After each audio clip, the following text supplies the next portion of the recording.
The crane screamed. Not a creak, not a groan, a full-throated metallic scream that tore through the morning air at the Port of Beaumont like a rifle shot. Every man on the dock froze. Coffee cups stayed at lips, radios went silent, and then, in the half-second before anyone understood what was happening, the main boom of the Manitowoc 4100 crawler crane began to list. Slowly at first. Then it wasn't slow at all. Get clear of the load! The shout came from somewhere near the rigging station, but nobody could tell who was yelling because everybody was already running. 42,000 pounds of structural steel, 6 prefabricated bridge segments bound for the new I-10 expansion, swung wide on a boom that should not have been moving, on a crane that was supposed to be locked, over a dock that was suddenly very crowded with men who had no place to go fast enough. The load stopped. It didn't drop. It didn't swing into the water. It stopped, shuddering, swaying in a 3-foot arc, because the primary hoist brake caught, did its job, held. But the machine beneath it had shifted. The left track assembly of the crawler had punched through a section of the dock surface, old timber over older timber, soft as wet cardboard, and sunk 18 inches into the gap. The crane was tilted at a 7-degree list to port, the boom carrying live load, and the moment anyone tried to lower that load or rotate that boom, the physics of the situation were going to get very unforgiving, very fast. Project Superintendent Miles Cavanaugh was the first one to reach the crane operator's cab. He was 34 years old, had his crane operator certification, his OSHA 30, his rigging supervisor endorsements, and a project timeline that allowed exactly 0 days of float on this particular lift sequence. He pressed his hard hat to his head and looked at what had happened to the crawler track and said something that his crew would later describe as not a word you'd use in church. The rigger foreman, a compact man named Dex Thibodeau, appeared at his shoulder. Dex had been doing this for 11 years. He chewed the inside of his cheek, which was what he did instead of panicking. "We can't lower the load," Dex said. "I know we can't lower the load. If we try to rotate the boom back over center, I know what happens if we rotate the boom." They stood there in silence for a moment. The load swayed gently overhead, patient and enormous, indifferent to their problem. The Neches River moved darkly behind them. Somewhere on the dock, a seagull landed on a bollard and began cleaning its feathers. Cavanaugh got on the radio and started making calls. The first call was to his corporate office in Houston. They told him to call their engineering consultant. The engineering consultant said he'd need to get eyes on the situation and could be there by early afternoon. Cavanaugh told him early afternoon was not useful. The consultant said he understood, but that these situations required proper assessment. Cavanaugh hung up and called the crane rental company, who told him their field service manager was 4 hours away in Baton Rouge. He called the structural engineering firm on retainer for the project, who told him they handled design loads, not recovery operations, and suggested he contact a specialized marine salvage company. The marine salvage company quoted him a mobilization fee that made him briefly close his eyes, and then told him their earliest availability was the following morning. It was 7:40 in the morning. Dex was walking the perimeter of the situation, looking at the track, looking at the dock surface, looking at the angle of the boom and the hanging load, making calculations in his head that he couldn't quite finish. The physics were solvable, he was sure of that, but the solution kept slipping away from him, like a word you know, but can't say. There was a parking lot on the landward side of the dock gate where contractors and suppliers parked when they came to deliver materials or pick up lading documents. It was a gravel lot, utilitarian, with a wooden guard shack that nobody staffed anymore since they'd switched to keycard access. Sitting in that lot, in a 2009 Ford F-250 with a sun-faded paint job the color of dried grass, was a pickup truck that had been there since 6:15 in the morning. The man inside it had a thermos of coffee.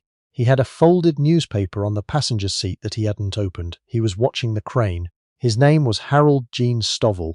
He was 73 years old. He was wearing a canvas work jacket with a tear in the left elbow that had been there for approximately 6 years, and a green cap with no logo that had molded itself to the shape of his head over many years of wear. He had driven down to the port that morning because his daughter worked in the administrative offices of the shipping terminal, and he was waiting to take her to a dentist appointment at 9:30 because she'd had a crown come loose and was nervous about driving herself afterward.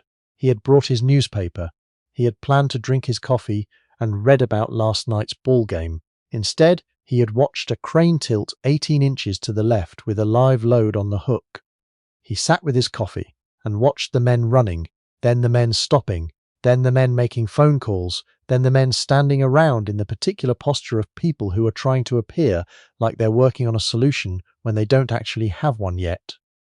Harold Stovall had seen that posture before. He'd seen it in the Mekong Delta in 1971, when a CH-47 Chinook had settled tail low into a paddy field during a resupply operation, and the crew chief stood in the door looking at the rotor clearance, with the expression of a man doing math he couldn't finish. He'd seen it on a training range in Fort Irwin in 1983, when a Bradley fighting vehicle had dropped its front end into a drainage culvert during a night movement, and the platoon lieutenant stood in the dark with a flashlight and no ideas.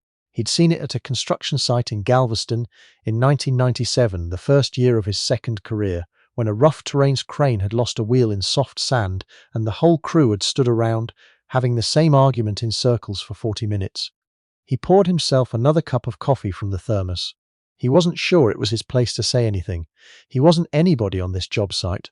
He was a retired man in a parking lot. They had engineers, they had phone calls going. They had people who were paid to know these things. He watched a younger man, the one doing most of the talking, the one with the white hard hat that meant supervisor, walk the perimeter of the crane again, stop at the track, crouch down, stand up and shake his head. Harold Stovall got out of his truck. He was not a large man, hadn't been for some years. He'd been built lean and cable-strong in his military years, and time had kept the lean and taken the cable. He walked with a slight hitch on the left side, the souvenir of a loading ramp that had shifted at the wrong moment in a place he still wasn't cleared to be specific about. He wore no badge, no credentials, nothing that would explain his presence at a port facility at 7:45 in the morning, except that he was the kind of man who walks like he belongs wherever he's going. The guard at the dock gate recognized him. Harold's daughter had worked here 6 years, and Harold had been waiting in this parking lot many times. And the guard, a young man named Marcus, who was working his way through Lamar University, knew the truck and knew the face. Marcus gave him a nod and didn't stop him. Harold walked to the edge of the situation.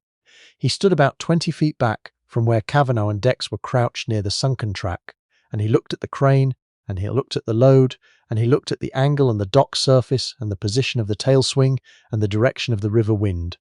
And he was quiet for a while. Dex noticed him first. "Sir, you're going to need to clear this area. We've got—" "What's your hook height?" Harold said. Dex blinked. "Excuse me? Your hook height from the dock surface. How high is that load hanging right now?" Cavanaugh turned around. He took in the old man in the canvas jacket, the no-leco hat, the way the man was looking at the boom and not at them. "Sir, this is a restricted area." "If you could please, I'm not in the way," Harold said. "What's your hook height?" There was a pause. The load swayed.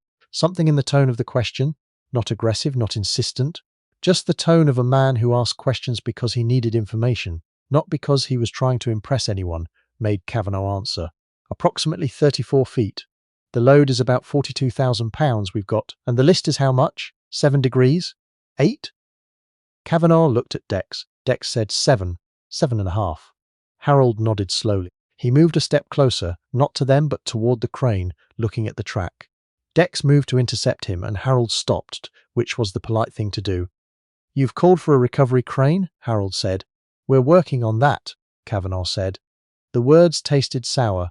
"They'll tell you to wait for a second crawler or a big RT to come set up and take the load, relieve the hook. Then you can deal with the track."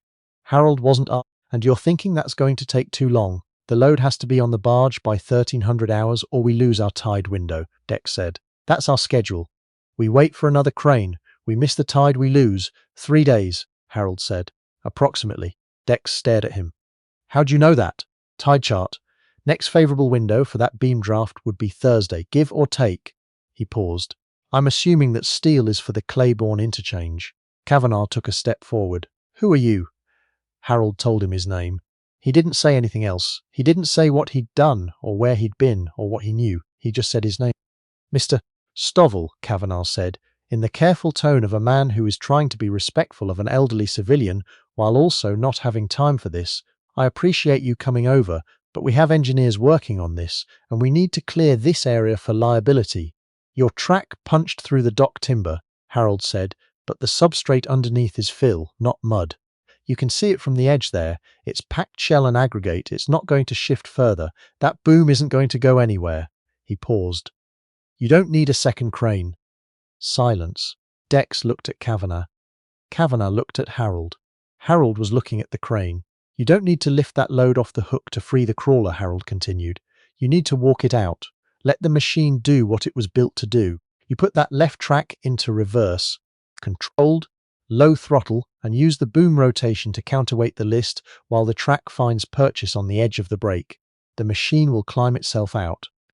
30 years ago, we called it the Ridgeline Walk. Learned it from a man who learned it from the engineers who built the original specifications for that track drive system. Cavanaugh was quiet for a long moment. That's not a standard recovery procedure, he said finally. No, Harold agreed. It's not. If we rotate that boom with a live load at 7 degrees of list, you rotate it 5 degrees, not to center. 5. Just enough to shift the counterweight distribution. You're not swinging the load, you're using the boom's own weight as a lever. Then you backdrive the left track while the right holds. She'll walk up out of there. He paused again. The math works. I've done it. You've done it, Dex said. Similar situation. Different crane. But the principle is the same. Where? Harold looked at Dex for a moment, and there was something in his eyes that was considering, and then he said, a place you've never heard of. It doesn't matter where. Cavanaugh pulled Dex about 10 feet away. They spoke in low voices for about 90 seconds. Dex was shaking his head, then not shaking his head, then looking at the crane, then back at Cavanaugh. You could not hear what they were saying, but you did not need to. What Dex was saying was, this is not in any manual I've ever read. What Cavanaugh was saying was, the man is not wrong about the substrate. What Dex was saying was, if this goes wrong. What Cavanaugh was saying was, if we wait, we lose 3 days, and this project bleeds $50,000 and my bonus and my professional reputation. What neither of them was saying out loud was, that old man looked at this problem for 4 minutes and went somewhere that we have been trying to get for the last hour. Cavanaugh came back. Walk me through it, he said, step by step. Harold was quiet for a moment, like a man deciding something. Then he said, get your operator on the radio. I'll talk him through it. You'll talk him through it yourself? Unless you'd rather I write it down. There was a beat of silence, and then Dex mastered a sound that was almost a laugh. Almost. The crane operator's name was a young man named Kevin Marsh, 27 years old, 3 years in the seat, and he was currently sitting in a cab tilted 7.5 degrees to port with 42,000 pounds of steel on his hook, and his hands folded in his lap because every instinct he had was telling him not to touch anything. He was not panicking. He was, however, very still. When the radio crackled and Cavanaugh said, Marsh, I've got someone who wants to walk you through a recovery procedure. Kevin Marsh said, who is it? And Cavanaugh said his name is Stovall, and Marsh says he's certified. And Cavanaugh paused for just a moment and said yes. It was not exactly a lie. Harold's voice on the radio was steady and flat and clear, the voice of a man who had given instructions in places where the consequences of misunderstanding were considerably worse than a damaged crane. He said, here is what you're going to do. He said, here is the sequence. He said, when you feel the track bite, don't give it more throttle, let it find the edge at its own pace. He said, the machine knows what to do, your job is to let it. Kevin Marsh listened to the whole thing without interrupting. Then he said, and this works? Harold's voice on the radio said, yes. Marsh said, how do you know? And Harold's voice said, because I've been standing in places where it couldn't afford not to. Marsh was quiet for a moment. Then he reached for his controls. Okay, he said, walking it through. What happened next took 11 minutes. It would take longer to describe than it took to happen, but here is what it looked like from the dock. The boom moved. Not much, 5 degrees of rotation, moving slowly to the right, the enormous counterweight of steel and machinery redistributing itself in a way that, from below, seemed to ease the angle of the list by perhaps a degree. Just 1 degree, but that degree mattered. Then the left track engaged. Low throttle, barely above idle, a sound like distant thunder under your feet. The track bit into the broken edge of the dock surface, grabbed the aggregate fill beneath, and held. The crane did not lunge, it did not jerk. It moved the way a large animal moves when it is picking itself up with dignity, deliberately, with patience, 1 mechanical increment at a time. The track climbed the edge of the brake. The list decreased. 4 degrees, 3 degrees, 2. The dock held. The load swayed, trembled, steadied. At 1 degree of list, the right track engaged as well, and the machine walked itself 2 feet forward onto a solid surface, and the list indicator in Kevin Marsh's cab ticked to 0, and Kevin Marsh did not say anything over the radio for approximately 5 seconds. Then he said, "We're level." No one on the dock cheered. It wasn't that kind of moment. Dex let out a long breath through his nose. Cavanaugh stood with his hands on his hips, looking at the crane, at the track, at the dock surface. He looked like a man who has just realized something about the gap between what he knew and what there was to know. He turned around. Harold Stovall was walking back toward the parking lot gate. "Hey!" Cavanaugh called it out before he'd decided to. "Mr. Stovall!" Harold stopped, turned. Cavanaugh covered the distance between them in about 15 steps. He stopped in front of the old man and for a moment didn't say anything because what he wanted to say didn't fit neatly into professional language. "That procedure," he said finally, "the Ridgeline Walk, that's not in any ASME standard.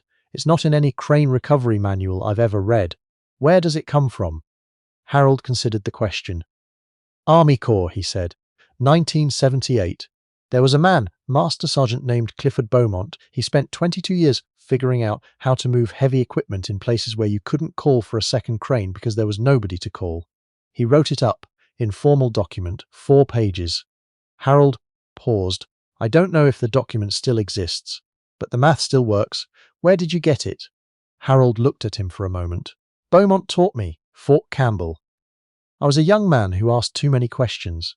There was a silence. Behind them on the dock, the crane was slowly, carefully lowering the load toward the barge deck. Kevin Marsh, working with the focus of a man who would be buying his crew a very good lunch, was walking the hook down in smooth increments, the steel singing softly in the rigging.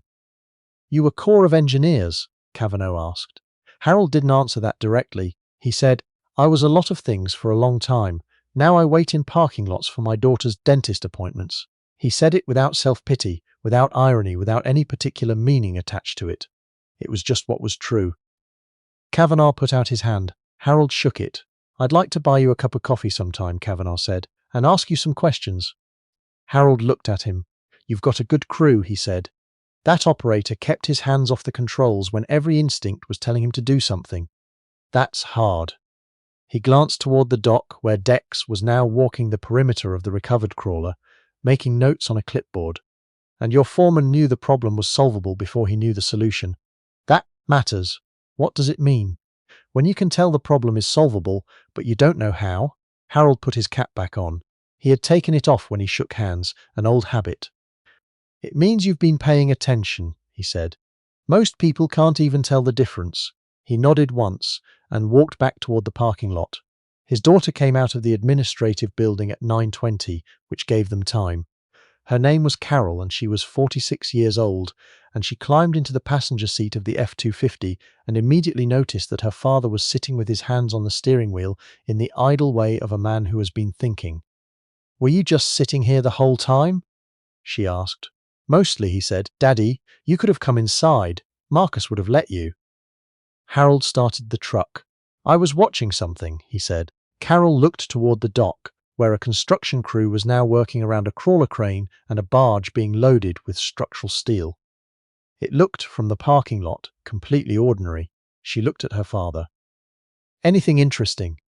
Harold pulled out of the parking lot and onto the access road. He thought about the sound of the crane screaming.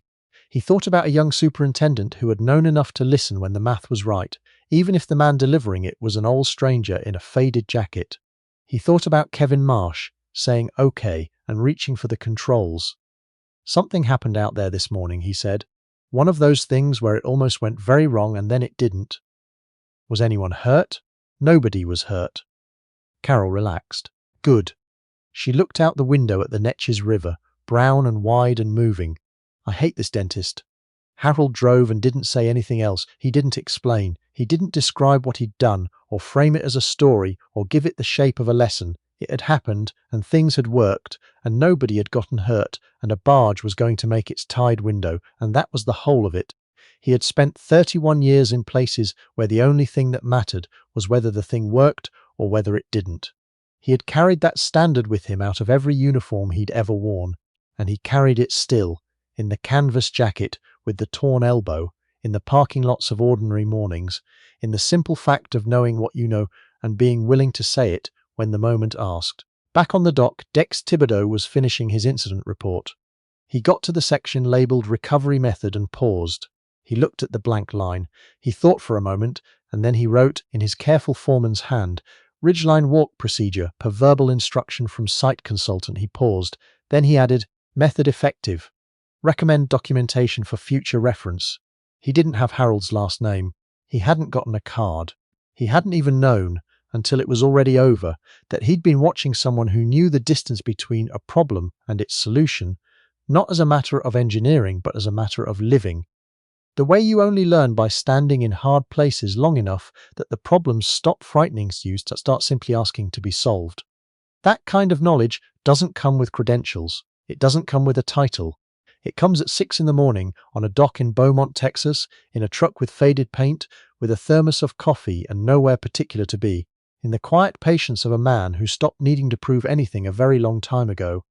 The steel reached the barge deck at 11:47. The tide window held. Nobody lost 3 days. And somewhere on the highway toward a dentist's office on Dowland Road, Harold Gene Stovall was listening to the radio and thinking about nothing in particular, because that is the privilege of a man who has already done what needed doing, and done it before anyone thought to ask.